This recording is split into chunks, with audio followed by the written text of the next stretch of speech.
सिंधू घाटी संस्कृतीतील प्रमुख व्यवसाय कोणता होता? ॲन्सर कृषी. सिंधू संस्कृती कशी होती?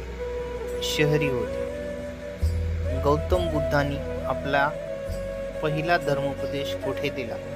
सारनाथ येथे. ऋग्वेदातील गायत्री मंत्र कोणाला समर्पित आहे? सावित्री यांना. ऋग्वेदात सर्वाधिक स्तुती कोणत्या देवाची केली आहे? इंद्र. नंदवंश संस्थापक कोण? महाब्रह्मानंद. कालीबंगा कोणत्या प्रदेशात स्थित आहे? राजस्थान. मनुष्याने सर्वप्रथम कोणती धातू वापरली? तांबे. गौतम बुद्धांचा मृत्यू कोणत्या ठिकाणी झाला? कुशीनगर. आर्य लोक भारतात कुठून आले? मध्य आशिया. गुप्त वंशाची स्थापना कोणी केली?